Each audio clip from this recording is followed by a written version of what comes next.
من شرور أنفسنا ومن سيئات أعمالنا من يهدي الله فلا مضل له ومن يضلل فلا هادي له أشهد أن لا إله إلا الله وحده لا شريك له وأشهد أن محمدا عبده ورسوله اللهم صل وسلم وبارك على هذا النبي الكريم وعلى آله وصحبه أجمعين. Bapak-bapak pengurus masjid yang saya hormati, Bapak Ibu, hadirin hadirat yang semoga kita semua senantiasa dirahmati oleh Allah. Bersyukur kita kepada Allah dengan mengucapkan alhamdulillahirabbil alamin. Kesehatan yang Allah berikan kita gunakan untuk taat kepada Allah. Mudah-mudahan Allah senantiasa menambah nikmatnya kepada kita semua. Bersolawat kita kepada Rasulullah sallallahu alaihi wasallam dengan ucapan Allahumma shalli ala Muhammad wa ala alihi washabbihi wasallim. Semoga dengan ringannya lisan kita ini bersolawat kepada Rasulullah, Allah nantinya akan memberikan izin kepada Rasulullah untuk memberikan syafaat kepada kita di yaumil akhir kelak. Melanjutkan kajian kita masih dalam kitab Bilik-Bilik Cinta Rasulullah SAW, kajian Sirah Nabawi karya Dr. Nizar Abbasah. Terakhir kita sampai Rasulullah memutuskan untuk berhenti menjadi pengembala kambing karena pengaruh buruk kawannya. Jadi Rasulullah putuskan berhenti mengembala kambing. Di sini pelajarannya apa, Pak? Kalau kita mau jadi orang baik, istiqomah dalam berhijrah kebaikan, tinggalkan pergaulan-pergaulan yang membuat kita rusak sebagaimana dahulu. Nah, jadi itu caranya, Bu. Tinggalkan, putuskan sekali, Pak. Kalau rasanya berkawan dengan orang ini membuat iman aku tambah turun, cinta dunia aku makin tinggi, dan ada keinginan untuk berbuat buruk, tinggalkan dia. Kalau sebelum itu Pak, tidak akan bisa, Pak. Masih di situ juga kita baru tidak akan pernah bisa kita istiqomah di jalan kebaikan. Jadi satu-satunya cara yang pertama itu yang dilakukan Rasulullah ini, Pak. Tinggalkan pekerjaan. Tinggalkan kawan-kawan yang buruk. Di sini Rasulullah mengajarkan apa, Bu? Walaupun akhirnya susah. Kan susah jadinya itu, Pak. Tidak ada kerjaan Rasulullah jadinya. Cuman orang banyak pikir, Pak, aduh, kalau ditinggalkan ya duit masuk banyak di situ, Pak. Gimana cara meninggalkannya? Kebutuhan sudah besar. Nah, disinilah susah orang untuk berhijrah. Akhirnya dengan maksiat yang terus dilakukannya, dia sholat juga. Sholatnya bukan membuat dia tambah dekat kepada Allah, tapi akhirnya bertambah jauh jadinya, Pak. Hadis yang sangat masyhur, yang sering kita dengar. Ada orang yang sudah membunuh orang 99 orang. Kemudian ada keinginan dia untuk bertobat, Pak.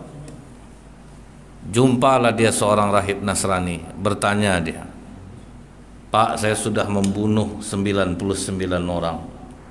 Saya ingin bertobat. Apakah tobat saya diterima oleh Allah? Kata rahib ini, tidak. Karena sudah banyak betul dosa yang kau lakukan. Kau tidak akan mungkin diampuni Allah. Dicabutnya pedangnya, Pak, dibunuhnya pendeta nih, Pak. 100 dia jadi yang membunuh orang. Tapi dia menyesal, dia terus, Pak, menyesal, tidak bisa nahan emosi dia. Dia jalan terus, akhirnya ketemu dengan ulama dari kalangan Nabi Ismail alaihissalam, masih keturunan Nabi Ismail. Diceritakannya lah, Pak, saya sudah membunuh orang 100 orang. Saya menyesal betul. Saya ingin bertobat kepada Allah. Apakah Allah akan menerima tobat saya? Kata ulama ini, iya, Allah menerima. Bagaimana caranya? Kau pindah dari kampungmu, pergi ke kampung itu. Nah, disuruh pindah tempat malahan, Pak. Jadi kalau rasanya tempat tinggal kita itu tidak mendukung keimanan kita, terlalu banyak yang cinta dunia mungkin ya, Pak, ya, segalanya serba duit masuk, semuanya harus ada pamrih, membuat hati kita rusak, disuruh ulama ini pindah ke kampung lain.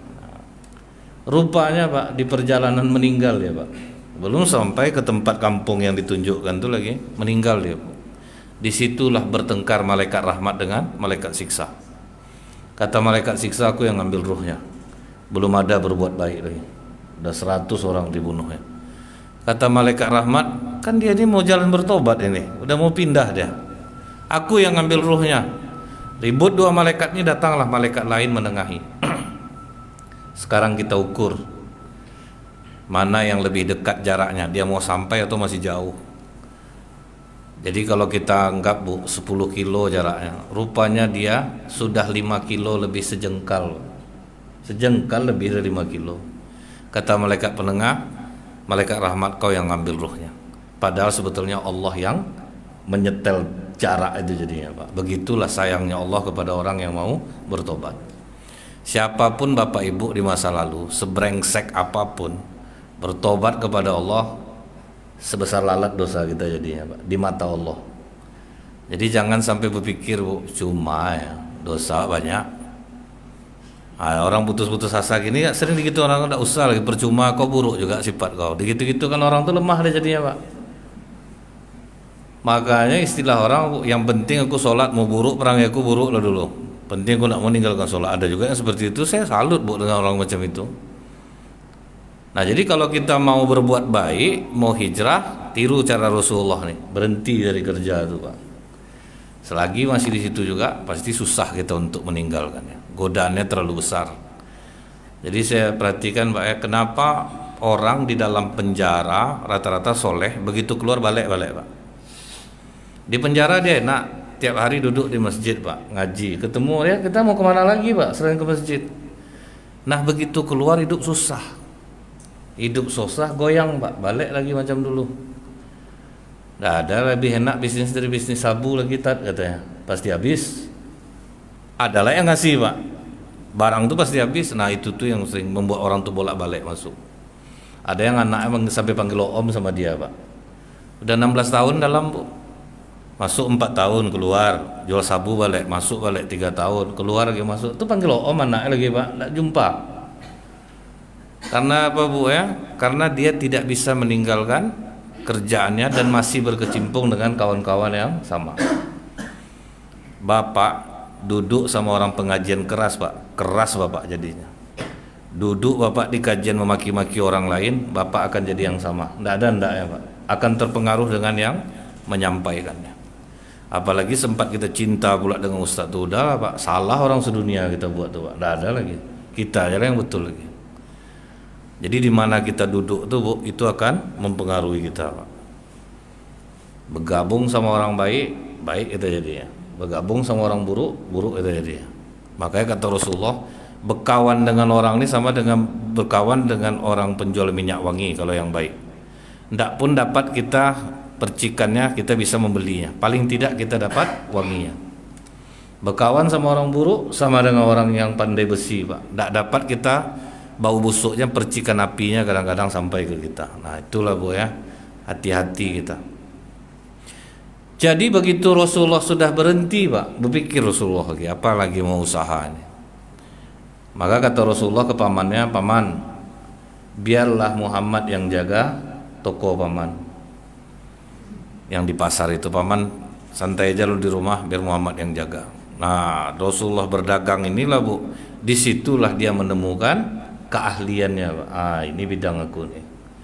Jadi kadang kita tuh sambil mencari-cari bidang yang kita cintai itu kadang salah dulu kita, Pak, sampai kita dapat topnya. Oh, aku di sini nih. Nah, Rasulullah begitu berdagang tuh, Bu, ya, semua itu menjadi pelajaran bagi orang Islam. Ramah tamah, murah senyum. Jadi kalau yang tidak senyum jangan jadi pedagang, muak orang nengok, ya, Pak. Kaku aja mukanya terus, Bu, ya. Tidak ada senyum-senyum, takut lah orang belanja macam itu tuh, Pak. Tidak usah jadi pedagang, jadi satpam aja macam itu, security. Nah, itu memang dituntut muka harus tegas, Pak. Tidak bisa pula, Bu, kalau security itu senyum kepanjangnya lalu lah, Pak. Nah, cuman ada memang sekarang ini di beberapa tempat memang diajarkan untuk ramah, tapi memang ada yang butuh kesanggaran gitu, Pak. Nah, jadi, Bu, ya, Rasulullah itulah mengajarkan kita kalau berdagang itu yang pertama murah senyum. Jadilah pedagang. Kalau kita murah senyum tuh muka kita ini bisa cari rezeki, Pak. Kita rencana cuma mau beli langkok-langkok ke kedai itu. Datang orang yang jualan, Bu, masuk, Bu, pilihlah Ibu mau beli apa. Kita beli telur sepapan, Indomie sekardus, walaupun pulang nyesal kita dibuatnya, Bu. Tengah apa lah, dia senyum dari terbeli jadinya dia. Begitulah muka kita nih, Pak. Tapi kalau misalnya, Bu, orang memilih-milih, Kak, jangan pilih telur tuh, Kak, sama aja bentuknya, enggak berubah pakai. Itu enggak mau orang belanja lagi, Pak. Jadi itu, Bu, ya, Rasulullah mengajarkan senyum, sabar.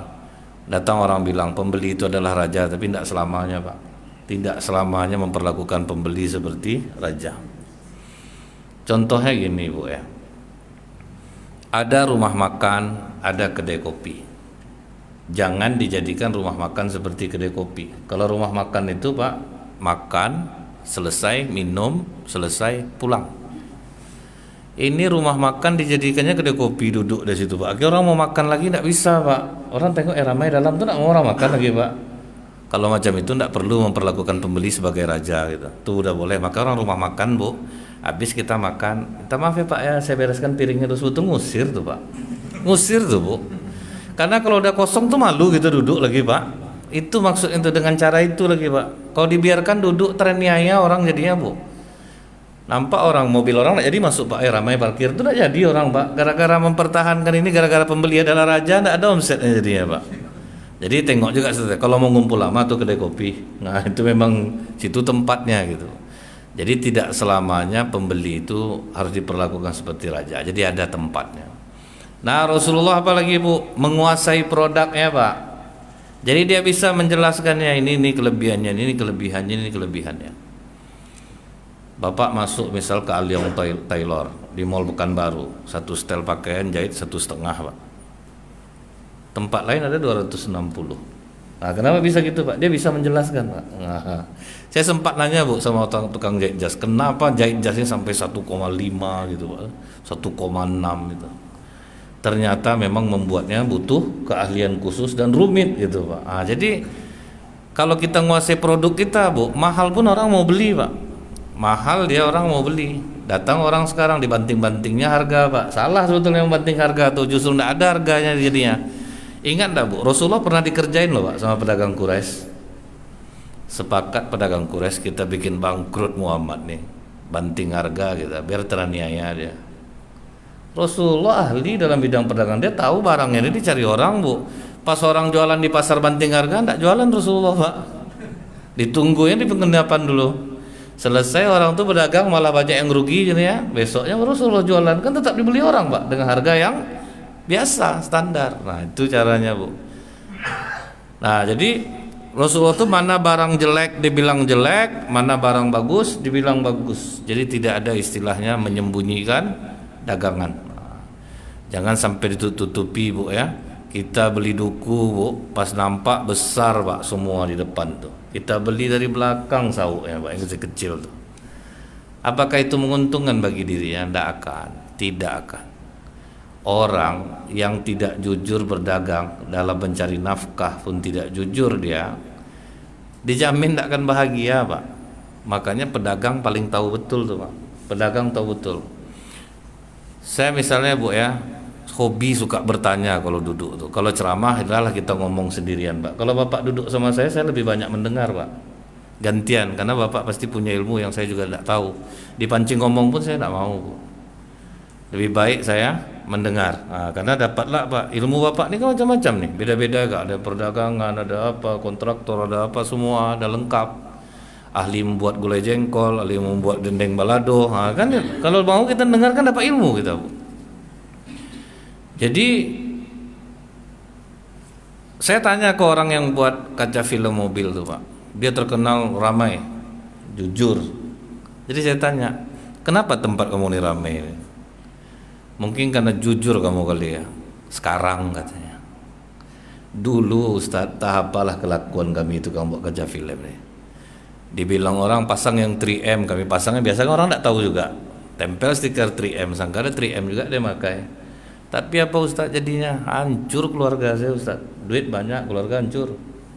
Sejak itu tuh udah berkali-kali saya mengalami Ustaz, kerugian kok saya kok jauh lebih besar daripada yang saya dapatkan. Akhirnya saya memutuskan untuk jujur. Kaca film apa yang mau dipasang, ini betul-betul ini. Berapa persen betul-betul sekian. Nah itulah yang membuat rame jadinya tempatnya Pak. Jadi udah jelas jujur itu pasti menyenangkan. Tidak ada ndak ya. Kita bentuknya untung kita menipu itu tidak akan ada.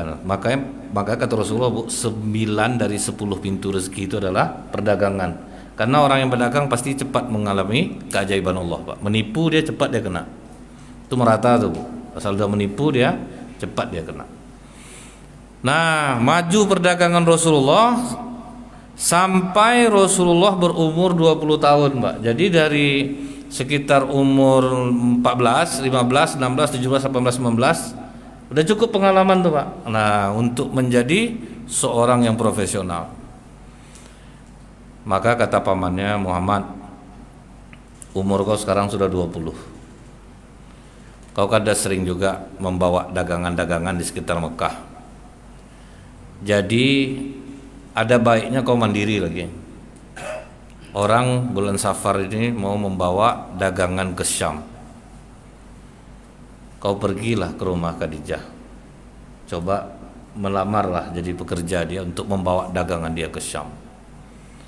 Kata Rasulullah, kebiasaan orang-orang Mekah nih paman, kalau berdagang untuk keluar negeri itu mereka mempercayakan kepada anak-anak mereka atau orang-orang terbaik yang memang sudah pengalaman dagang di luar negeri. Karena dia tidak sama dengan cara dagang lokal kita nih paman. Paling tidak kau cobalah dulu. Cobalah ke Khadijah. Kau kan udah pernah juga membawa dagangan dia sekitar Mekah itu. Tidak berani aku paman. Tapi kalau memang rezeki aku, Khadijah yang akan mengirim utusannya untuk mengajak aku. Jadi bagi Rasulullah, Bu, teramat mulia kalau kita yang menyucukkan diri kita ke orang. Nah, itu, Pak. Jadi bagi Rasulullah, kalau kita udah bernama kejujuran, tidak perlu nyari kerja yang akan mencari kita. Nah, itu maksudnya itu, Pak. Jadi itu sebenarnya, Bu, ya, asal kita jujur, 5 tahun membuktikan, Pak, udah punya nama tibanya, Pak. Tidak perlu lagi buat surat lamaran, Pak. Kita pasti akan dicari orang. Pasti dicari orang. Ada bengkel di Jalan Wonosari di Kartaman, Bu, dalam gang. Seramai-ramai mobil ke situ. Jadi saya kepo lah, Bu. Bawalah mobil ke sana, Pak. Yang memang tidak patut diganti, tidak diganti, Pak. Saya bilang ganti aja, tidak perlu, Pak. Tidak perlu diganti, masih bisa. Kan sebetulnya kan duit masuk tuh kan, Bu, ya. Oh, pantas rela orang ramai-ramai kemari sampai ibarat tinggalkan aja mobil udah pergi. Orang udah yakin masalahnya, Bu. Yang tidak pantas diganti, tidak usah diganti. Malah kadang marah dia ke konsumen tuh. Dicek dulu, jangan asal ganti-ganti. Jadi ATM nanti katanya. Kan betul tuh, Pak, ya. Maka ramai dalam gang. Jalan Kartama nih, Bu, berapa jauh jarak tempuh orang, Pak. Mau juga orang ke situ lagi. Nah, jadi karena apa? Ada satu kelebihan yang tidak biasa yang dimiliki oleh orang lain. Jadi kalau orang jujur itu di mana aja buka, Pak, dikejar orang. Marah paman Rasulullah, Pak. Tidak ada cerita macam itu, Muhammad. Di mana-mana kalau kita butuh kerja, itu kita yang datang. Tidak usahlah, paman. Kalau memang rezeki aku datang utusannya kemari. Ternyata apa yang dikatakan Rasulullah benar, Pak. Datang utusan. Muhammad, Nyonya Khadijah menawarkan. Kan biasa kalau orang-orang yang pemuda-pemuda Quraisy ini yang membawa dagangan dia, kan upahnya 1 ekor unta. Jadi kata Nyonya Khadijah, kalau mau Muhammad yang bawa dagangan dia ke Syam, dikasihnya 5 ekor unta. Lihat, Bu. Jadi orang jujur itu, Pak, rezekinya berlebih, Pak. Sampai orang yang menawarkan mau enggak, dikasih 5 ekor unta. Enggak ragu orang, Bu. Karena orang jujur ini mahal, Pak. Kalau kita kadang punya karyawan jujur makin dimanfaatkan, Pak. Udah biarkan kasih kerja semua sama dia. Dia jujur tuh, kadang jahat pula kita. Itulah, Bu, seharusnya rupanya dalam Islam ini orang jujur itu memang gajinya besar, Pak. Karena kita tidak sanksi meletakkan dia di mana aja. Tidak perlu CCTV, tidak perlu apa. Kalau dapat orang macam ini, kasih dia fasilitas, bikin dia sejahtera. Jangan hanya dimanfaatkan, tetapi dia tidak diberi kelebihan. Susah sekarang, Bu. Indonesia ini kan kekurangan orang jujur betul, Pak. Orang pinter banyak, Bu. Orang masjidnya banyak jujur sekarang. Kadang zikir pejam-pejam atau kota infak lewat juga, Pak. Saya tegur. Lain kali kalau ngitung duit itu tolong di bawah CCTV ya. Itu kan udah sepakatan waktu itu, Bu. Ngitung duit tolong di bawah CCTV, disaksikan security. Karena udah ada indikasi, Pak. Duit kotak nih kok tiap hari tambah sedikit ya supaya, Pak.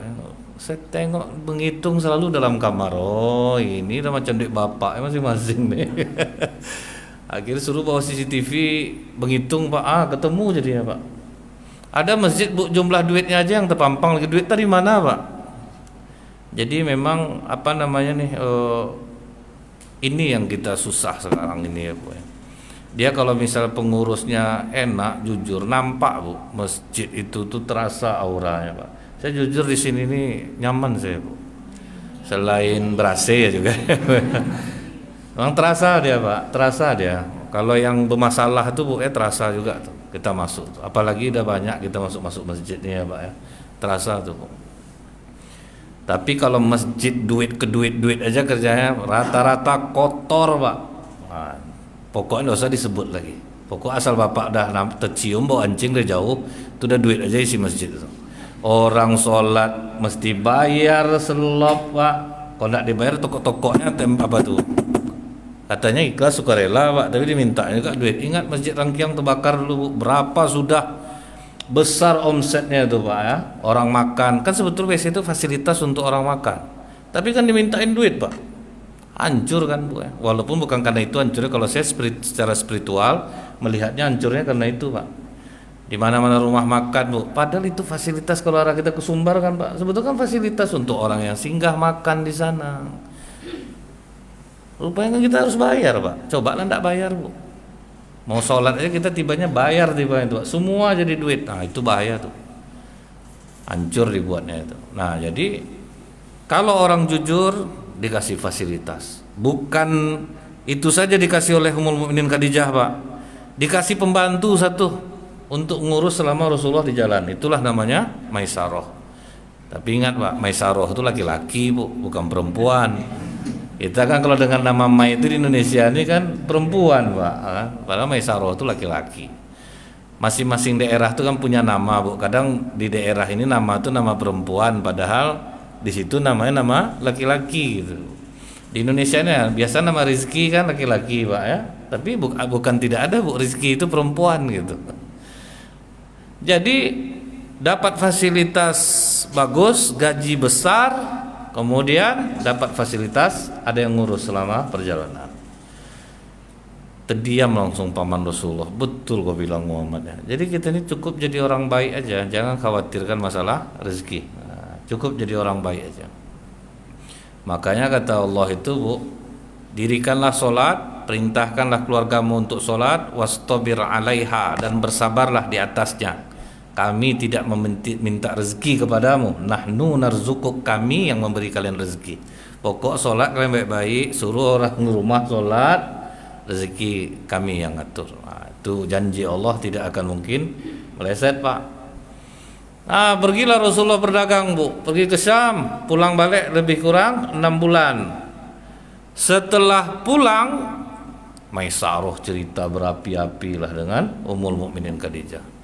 Luar biasa Muhammad ini nyonya. Orangnya bersih, jujur, tidak genit, tidak bersorak-sorak dia di pasar itu nyonya. Kata Ummul Mukminin Khadijah, makanya dia yang aku pilih. Kalau masalah jujur ya itu kecil aja dia gelarnya udah alamin di sini. Memang orang yang dipercaya dia. Nah begitulah Rasulullah tuh sudah dari kecil itu Bu, sudah menanam benih Pak. Jadi karena dia jujur itu akhirnya mudah orang untuk membawanya kerja. Kan pasti sebut sama orang nanti tuh. Kita aja Pak di mana tempat yang berkesan pasti kita ngomong-ngomong ke orang. Di situ enak. Dokter aja kan kita kayak gitu Pak. Kalau ke dokter situ lah orangnya ramah, enak, diajak ngobrol tuh dilayaninya kita, diajaknya cerita apa keluhan kita. Sampai ada dokter Bu nyuntik anak-anak bisa enggak terasa sama anak-anak tuh. Dibawa main dulu sedang lengah tuh baru disuntik enggak terasa Pak. Nah, itu ada yang macam itu Bu. Jadi kita aja tersebut sama kita kalau orang berkesan sama kita. Nah setelah itu Bu ya, apa lagi kata Maisarah? Muhammad itu bersih nyonya. Nah itu Pak, orang Islam ini apa kata Rasulullah? Jadilah kalian tai lalat di tengah-tengah pipi. Maksudnya tai lalat itu kan pemanis tuh Pak. Kalau kecil, kalau sebesar tinju baru enggak. Tapi kalau kecil ya pemanis ya tuh Pak. Jadi Bu ya, tai lalat itu kan pemanis, istilah berbeda gitu Pak. Kita orang Islam ini dituntut untuk bersih. Bayangkan untuk masalah pipis saja kita diatur loh Pak. Pipis, jongkok, baik laki-laki ataupun perempuan. Ternyata secara ilmu kedokteran apa Pak? Itu menghindari penyakit prostat. Karena kalau kita berdiri kencing, posisi kaki sedang menahan berat tubuh, kita ngejang mengeluarkan kencing, itu yang mengakibatkan prostat. Maka kalau kita jongkok, insya Allah tidak terkena prostat. Tapi kalau di WC mall yang memang berdiri, janganlah jongkok di situ Pak, macam beruk itu nanti. Ini gara-gara hadis nih Pak, iyalah kata Ustadz jongkok itu bantai, jongkok patah Pak. Jangan lugu-lugu betul. Sama Bu, sunnah makan menggunakan jari, tangan gitu Bu. Makan sup dipraktekkan pakai tangan, menggelegak lah tangan dibuatnya Pak. Ada tempatnya, jangan sampai kita terlalu kaku pula.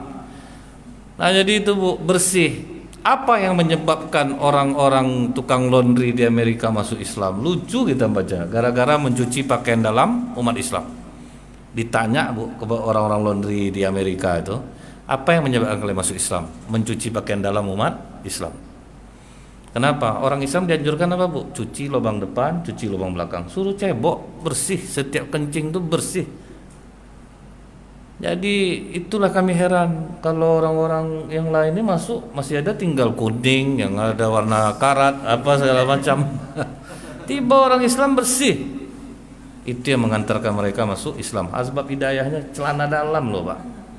Jadi bukan dari ustadz-ustadz yang ceramah kadang-kadang orang ini dapat hidayah Bu. Nah itu contoh ya Bu ya, bersihnya umat Islam itu. Kenapa banyak perempuan Indonesia kena kanker serviks Bu? Masalah cebok Pak. Rasulullah mengatakan apa Bu? Kalau anak bayi laki-laki digendong, pipis dia cukup dipercikkan air, hilang najisnya. Tapi kalau anak perempuan yang memipiskan, cuci. Artinya pipis perempuan ini lebih jauh berbahaya daripada pipis laki-laki. Nah kalau sempat ceboknya tidak bersih, itulah yang mengakibatkan kanker serviks itu. Nah jadi tidak bisa perempuan tuh ceboknya memang lebih ekstra daripada laki-laki. Nah jadi Rasulullah itu apalagi Bu kebersihannya? Kebersihannya itu badan tidak berbau Pak. Makanya kata Rasulullah, jangan masuk ke masjid orang yang habis makan bawang. Itu pertanda apa maksudnya? Apapun yang berbau, mau rokok, mau apa, makanya standby kanlah Listerin. Kalau malas buka gosok gigi Pak, Listerin kumur-kumur. Ini kadang suka lah mengangangu sholat tuh. Bismillah. Kadang terbang-terbang melayang kena juga ke hidung Pak. Terpaksa napas kadang Bu. Orang bilang napas orang merokok busuk, orang tak merokok jauh lebih busuk kadang lagi Pak. Karena dia dari perut. Jadi maksudnya itu ya jangan sampai berbau, wangi gitu Bu. Sampai apa kata Umar bin Khattab, bukanlah satu pemborosan jika sepertiga harta kalian habis untuk membeli wewangian. Macam itu betul Pak. Pentingnya kita wangi itu. Ini kadang-kadang itulah susahnya Bu. Dia udah terbiasa sama bau badan dari kecil Pak. Jadi dia nganggap biasa aja Pak. Sama kita masuk WC Bu, menit pertama yang busuk, yang sudah itu kan menyesuaikan hidung kita lagi Pak. Tidak ada orang tutup hidung dia dari pertama sampai akhir itu tidak ada loh. Geli sama ini busuk itu tidak ada. Tapi karena dia sudah terbiasa dengan bau badannya itu, dia nganggap harum biasa aja Pak. Masuk ke masjid macam itu Bu, lari-lari orang Pak, ditunggu yang ngisi dulu di situ Pak, baru dia di situ. Mau dikasih tahu takut nanti tersinggung. Itu payahnya Pak, memang memberitahu macam itu sensitif tuh Bu. Cuman lebih baik orang sakit hati sama kita di awal Pak, daripada dia diceritakan orang di belakang gitu Pak. Kadang harus butuh juga keterus terangan itu gitu. Kalau enggak kasihan Bu, dia orang Islam yang harusnya wangi. Masjid sekarang udah ber-AC Bu. Tambah pahit baunya Pak. Kalau pakai AC ini Bu, naik betul dia. Kayak mana mau ngasih tahu, dikasih tahu lembut-lembut tersinggung juga tuh Bu. Misalnya Kak, minta maaf ya Kak. Karena lembut tuh. Ngapa Bu? Udah banyak orang cerita tentang kakak Kak. Ngapa? Ketiak kakak pahit. Udah selembut itu Bu, marah orang sama kita tuh Pak. Nggak suka orang Bu. Akhir malas dia ke masjid jadinya. Jadi memang serba salah nih Pak. Itu hal yang paling sensitif. Makanya operasinya mahal Bu. Saya tanya sama dokter Pak, dok, ketiak orang busuk, udah mandi pun dia baru habis mandi tetap busuk. Itu mesti didetok tuh ketiaknya itu tahun 2012 5 juta loh Pak satu ketiak. Beruntung lah Bapak Ibu yang tidak busuk. Kalau tidak 5 juta kena satu ketiak. Sekarang itu tidak BPJS tuh Pak. Bukan BPJS tuh Bu. Nah, jadi jangan salah-salah lagi, makanya untuk menutupnya itu pakai deodoran masih bisa Pak, masih aman. Orang mau pakai deodoran insya Allah masih aman dia. Nah Rasulullah itu bersih, wangi. Itulah Pak seharusnya yang dicontoh oleh umat Islam ini. Bersih, wangi. Jadi orang senang Bu, kita aja naik Gojek Pak ya, tercium aroma wangi, masih nyaman kita Pak. Nyaman, kadang ada yang memperhatikan helm disemprotnya. Jadi nyaman jadinya Bu, nampak pakaian itu bersih, bukanlah harus baru pakaian itu Pak ya, tapi nampak dia tuh bersih orangnya Bu. Macam-macam bapak ini kan nampak bersih nih Pak, sayang istri ke bapak nih, ibu juga Bu ya. Jadi kalau kita bersih itu memang itulah yang diajarkan dalam Islam, mesti bersih. Bau apapun yang mengganggu anak cucu Adam di masjid, malaikat rahmat akan terganggu. Itu kata Rasulullah. Makanya harus wangi. Sampai ada di beberapa masjid pakai apa itu Pak ya, alat itu pengharum itu yang lumayan juga harganya. Tapi saya tanya di sebuah perusahaan Bu yang menyediakan itu ada yang kontrak per tahun Pak, wangian itu 8 juta 1 tahun. Tapi betul-betul wangi terus Pak. Nah, dia hidup terus tuh, wangi terus. Habis dia ngisi, wah. Itu kalau ditaruh di masjid tuh luar biasa tuh Pak. Sedangkan yang kecil aja udah harum juga tuh. Apalagi ruang AC kan tertutup tuh. Jadi wangi itu enak Pak. Nyaman orangnya dia. Kemudian apa lagi? Kata Mesaroh, Muhammad ini tidak genit nyonya. Nah, itulah Pak. Tidak genit nih laki-laki mahal nih Bu. Karena laki-laki ini jarang tulus itu Pak. Menolong tuh jarang tulus. Pasti modus sekarang Pak ya. Payah Bu. Mencari orang yang tulus itu susah. Saya waktu sama almarhum Ustadz Ferry Daham baru meninggal nih Pak ya. Mudah-mudahan Allah merahmati beliau. Jadi waktu duduk sama beliau Pak Jalan Paus, kami sedang menceramai anak-anak muda Bu di teras rumah. Tiba-tiba jatuh anak gadis cantik dari sepeda motor. Waduh, ditinggal kami Pak. Ngeri gesit Bu. Gerakan anak muda ini menolong gesit Pak. Ada yang terbang sendalnya Bu sambil lari itu. Ada yang naikkan dia ke atas, ada yang mencari sendal di dalam parit, rela kotor Pak mencari sendal tuh. Ada yang menyirap, ada yang ngasih air. Kami kan sesuai yang Ustadz ajarkan Ustadz. Harus cepat kita menolong orang. Ya mudah-mudahan niat kalian tulus lah. 2 minggu kemudian ceramah lagi di situ Bu. Nenek-nenek jatuh dari sepeda Pak. Nggak ada yang bergerak satu. Kalian tadi kata kalian harus cepat menolong tuh. Nggak ada Ajo tuh yang nolong susah. Orang lain nolongnya dia. Dulu di Jalan Samratulangi Bu, yang jual goreng pisang kan banyak tuh Pak. Satu ada yang cantik Bu. Ke yang cantik itu aja bawa bapak dibeli Bu. Payah bawa bapak nih Pak, susah tulus ya. Tapi kalau benar-benar tulus itu kan bagus ya Pak ya. Kita lawan miang kita tuh kadang Pak, harus kita lawan ya Bu. Nah jadi Bu ya, laki-laki tidak genit itu, kita ingat Nabi Musa alaihissalam sedang duduk di bawah pohon dalam keadaan lapar. Nampak dia segerombolan laki-laki memberikan minum ternak, dan ada 2 orang perempuan yang jauh dari laki-laki ini membawa ternaknya, tidak mau mendekat. Ini perempuan terhormat Pak, tidak mau bergabung dengan laki-laki. Kasihan Nabi Musa, didekati oleh Nabi Musa. Kalian dari tadi di sini kenapa tidak ngasih minum ternaknya? Tidak bisa Tuan, karena laki-laki terlalu ramai. Orang tua kami sudah tua. Anak Nabi Su'aib nih Pak. Nah, ini anak Nabi Su'aib nih Bu. Kata Nabi Musa, biar aku bantu. Dibantu oleh Nabi Musa Bu. Ada batu Pak, diangkat oleh Nabi Musa. Keluar air dari sana, dikasih semua minum ternaknya. Setelah itu ditutup oleh Nabi Musa, dikasih ternaknya. Ini ternak kalian. Nabi Musa langsung duduk kembali di bawah pohon. Itu laki-laki tidak genit Bu.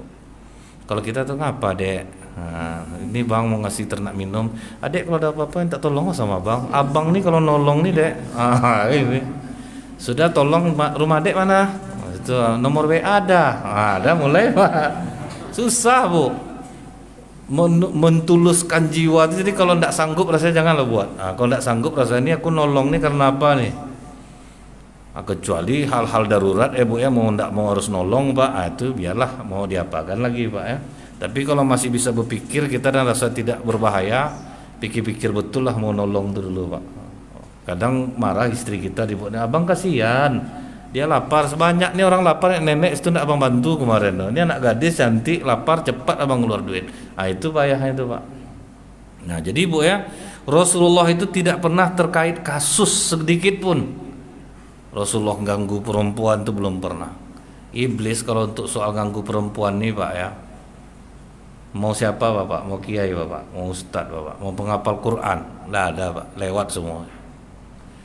Contohnya Bu ya, pesantren di Wono mana tuh Pak, Wonorejo, yang memperkosa 12 orang santrinya sampai 9 orang melahirkan. Itu kan memang bukan agama kita ini yang salah Pak, itu oknum, memang dia nakal. Itulah susahnya Pak menanak orang diajarkan agama tapi rupanya anak-anak muridnya pun dihantamnya juga. Kan udah cukup pengetahuan agama sebetulnya itu Pak. Memang susah Bu. Kalau untuk perempuan ini susah. Kalau perempuan godaannya harta benda, godaan kami laki-laki ini mata wanita Pak. Jadi kalau wanita memandang-mandang kita ini janganlah Bapak GR lagi Pak. Wanita ini kuat berpikirnya. Wanita tuh kalau ke harta benda baru dia tertarik dia Pak. Tapi kalau ke laki-laki ini tidak begitu dia. Tapi kalau mata kita nih ke perempuan, rela habis harta kita untuk perempuan. Berhenti kita di lampu merah Pak, di depan perempuan seksi, zikir apa mau Bapak baca mental semua Pak. Tidak ada berlaku gitu. Mau apa Bapak baca? Auzubillahi minasyaitonirrajim, tidak bisa. Jalan satu-satunya minggir dari sana, itu caranya lagi Pak. Minggir dari situ tidak bisa. Nah jadi Bu ya, Rasulullah tidak genit. Makanya kita harus pandai menjaga perasaan Pak. Kita ngobrol sama perempuan, coba kita bayangkan apa perasaan istri aku nih. Aku ramah sama orang nih, ini istri kita tidak ada nih Pak. Tapi kita berpikir, ngapa aku mesti ramah sama dia? Apa yang aku harapkan dari dia? Sama istri aku ada tidak aku macam ini? Itu bisa kita Pak membatasinya Bu. Kalau ndak gitu Pak, kadang kita ndak bisa jaga perasaan. Abang tuh deh ya, cerita sama dia tuh, abang tuh ndak ada maksud apa-apa. Kan inilah gayanya Bu. Ndak ada maksud apa-apa, dompet abang apa keluar gak dari tadi. Pantang dengar keluhan Pak. Bang, mamak sakit, butuh duit berapa? Kan ini Pak ya. Saya duduk di kedai kopi Bu ya, kena olah lah bapak sebelah saya nih. Telepon perempuan Pak.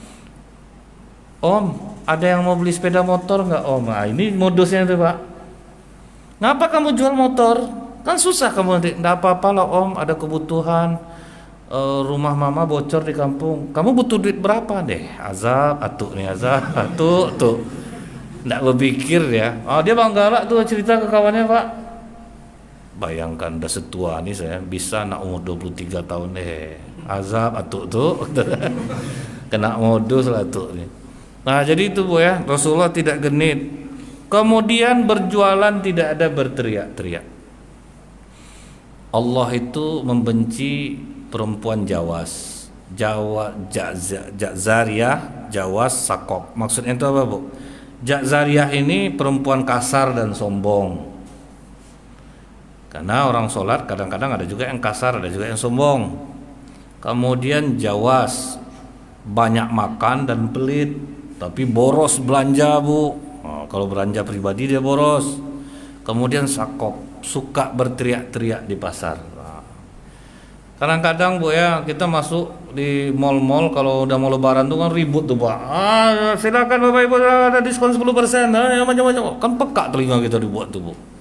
Dulu orang jual lempuk durian di Bandara Azab dimarahin orang. Betujuh dia karyawannya Bu, mekik-mekik semua. Bayangkan Bu, orang Minang, kita Minang disuruh logat Melayu jualan Pak. Tuh patah-patah lidah karyawannya tuh Pak. Belilah lempuk duriannya Pak, oleh-olehnya.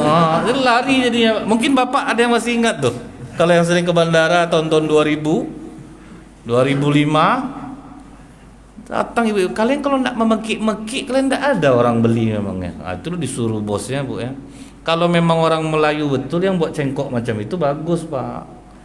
Tapi kalau kita orang Minang disuruh logat Melayu Pak, patah jadinya Bu, meleset-leset irama itu jadinya kan. Jadi tidak bisa seperti sama misalnya Bu, orang Jawa tapi dia bisa ngomong Padang, tetap kita tahu dia Jawa Pak. Awak kok lalamo kok disiko kok, tapi orang gak ada namanya nyangku awak orang Jawa, tetap tahu orang ibu itu orang Jawa gitu.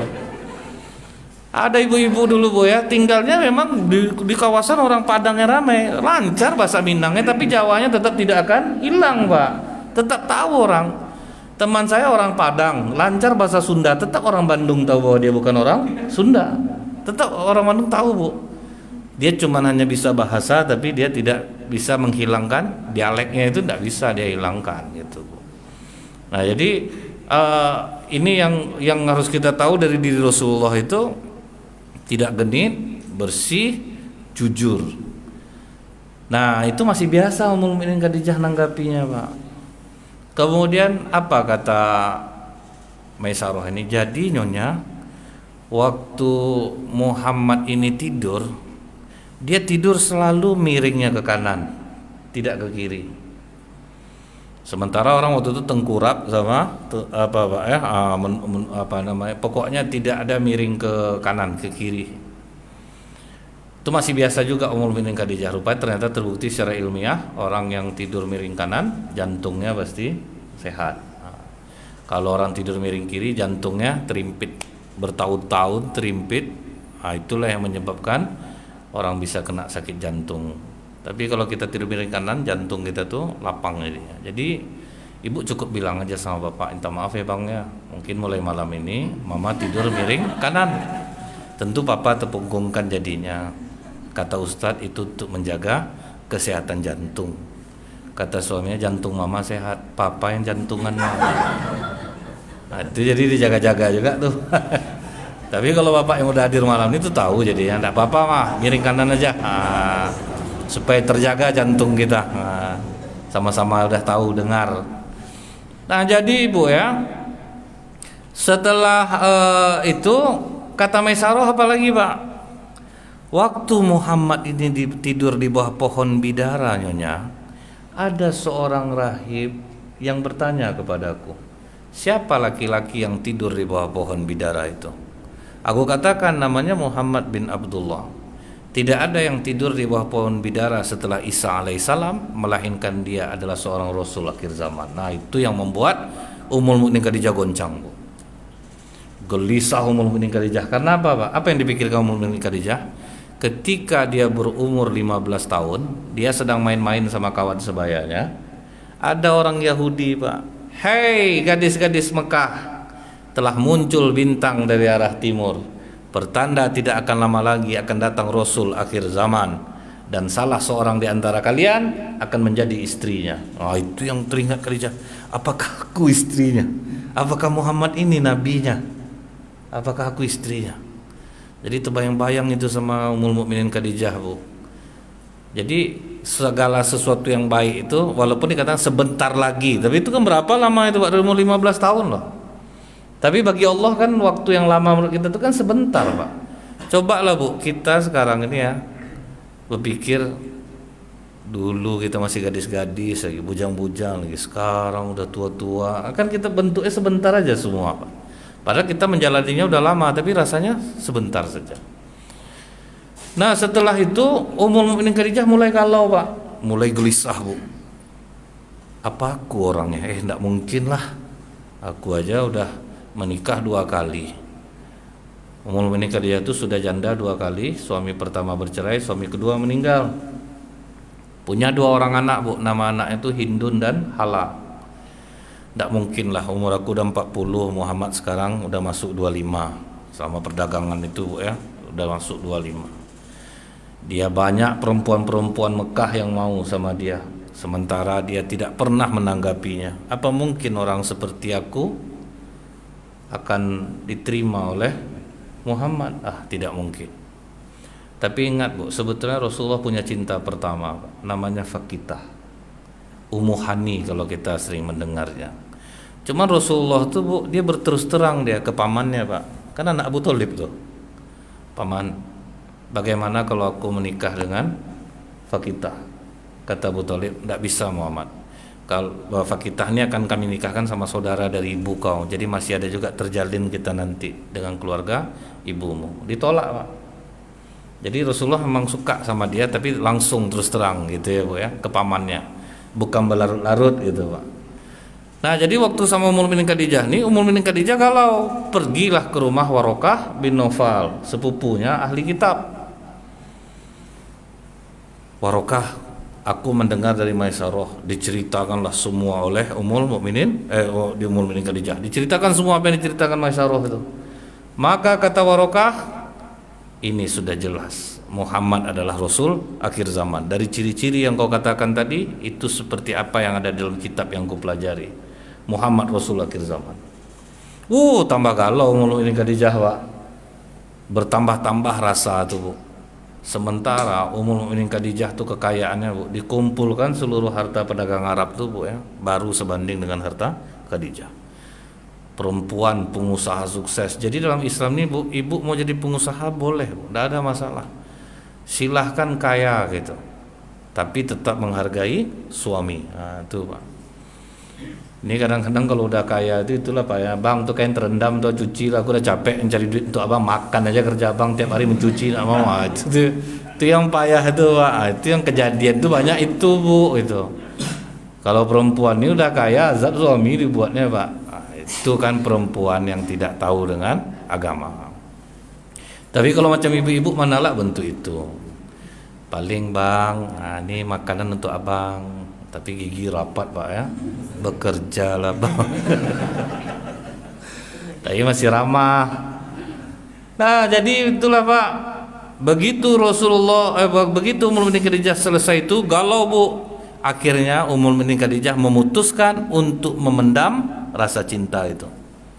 Karena bangkit dia jadinya, Pak. Bangkit rasa cinta itu karena dia ingat umur 15 tahun pernah ada orang Yahudi ngomong gitu. Rupanya, Bu, tambah gelisah, Pak. Dimimpikan aja sama Ummul Mukminin Khadijah, Bu. Sampailah dia ketemu kawan akrabnya namanya Nafisah binti Munyah. Itu teman akrab Ummul Mukminin Khadijah. Jadi maka kita ini mesti punya teman akrab, Pak, untuk bisa kita bercerita. Ciri kawan akrabnya apa, Bu? Ketika kita tidak berduit, dia tetap mau berkawan sama kita. Ketika kita susah, dia mau menemani kita. Nah, jadi itu aja caranya, Pak. Kemudian ketika kita salah, dia meluruskan, tidak mengiyakan aja. Kan banyak orang kan suka mengiyakan. Ya, betul abang tuh, Bang. Betul, abang. Betul sikap abang tuh, Bang. Salut aku nengok. Padahal udah salah nih, Pak. Aku mau bercerai aku sama istri aku. Mantap, Bang. Betul abang tuh, Bang. Hebat abang tuh. Tidak bisa perempuan macam itu gitu kan tuh. Nanti udah pergi suaminya, datang istri abang yang ini tadi. Cobalah abang bayangkan, Bang. Suami macam mana? Betul kakak. Betul, aku seprinsip betul sama kakak nih. Akan kacau tuh, Pak. Abangnya ngomong betul juga. Datang istrinya, abang macam mana nih, Bang? Kawan macam apa, Bang? Tadi suaminya ngomong apa bilang betul juga, istrinya ngomong apa bilang betul juga. Kau pun betul juga. Itu dia, Pak. Semua betul, orang pokoknya kalau salah luruskan. Itu yang kawan tuh, Bu. Jadi Nafisah ini karena sudah sangat akrab, tahu dia ada perubahan di diri Ummul Mukminin Khadijah. Khadijah, kau sepertinya ada menyimpan sesuatu. Tidak, Nafisah, aku biasa aja. Udahlah Khadijah, kita berkawan sudah lama. Kau jangan membohongi aku. Ada seperti rona-rona kebahagiaan yang kau tahan-tahan. Udahlah Nafisah, kita minum aja. Khadijah, jujurlah, akhirnya tak tahan Ummul Mukminin Khadijah. Nafisah, bagaimana menurutmu Muhammad? Kau suka Muhammad? Jangan keras-keras Nafisah, aku malu. Memang itu dalam buku itu, Pak, halaman 163 tuh. Jadi saya membawakan dengan cara saya gitu ya, Pak ya. Jadi kau suka dengan Muhammad, jangan keras-keras Nafisah, aku malu. Apa yang membuat kau malu, Khadijah? Umur aku udah 40, Nafisah. Aku sudah menikah 2 kali. Aku sudah punya anak 2 orang, Hindun dan Hala. Apa mungkin Muhammad mau sama aku, seorang pemuda tampan yang begitu banyak perempuan Mekah yang mau sama dia, mau dengan janda seperti aku? Apa kata Nafisah sebagai seorang sahabat? Khadijah, sekalipun umurmu 40 tahun, kecantikanmu mengalahkan perempuan umur 30 tahun. Berapa banyak pedagang-pedagang kaya yang tampan-tampan yang ingin bersamamu, tapi kau tolak mereka. Kau mulia Khadijah, kau cocok dengan Muhammad. Itu yang kawan tuh, Pak. Jangan membatah-matahkan dia kerja kita. Aku suka sama dia, Bang Yono. Saya akan untung lah sedikit, Pak. Tengoklah muka tuh. Bapak ini ndak-ndaknya mah berdosa saya jadinya nih. Bercermin bapak dulu, baru bapak akan kasihan nanti ya. Saya punya sahabat umur 76 tahun mungkin sekarang. Ustaz, saya suka dengan perempuan umur 16 tahun, Ustaz. Gimana Ustaz? Mantap Pak Haji. Semangat Pak Haji. Tapi saya udah tua betul Ustaz. Walaupun Pak Haji umur 70-an tahun, tapi ketampanan Pak Haji mengalahkan laki-laki berumur 80 tahun. Kan betul tuh Pak, saya kan tidak bohong. Dibanding umur 80 tuh masih ganteng tuh Pak.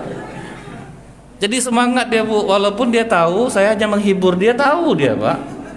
Saya ini mencintai dia tuh sama dengan kacang padi direbus sebiji, lompat-lompat sendiri aja sudah. Akhirnya sadar sendiri Pak. Tapi jangan suka memata-matahkan orang. Nah itu yang sahabat tuh Bu. Jadi mudah-mudahan kita sambung kembali. Lebih kurang saya mohon maaf. Subhanakallahumma bihamdika asyhadu an la ilaha illa anta astaghfiruka wa atubu ilaik. Assalamualaikum warahmatullahi wabarakatuh.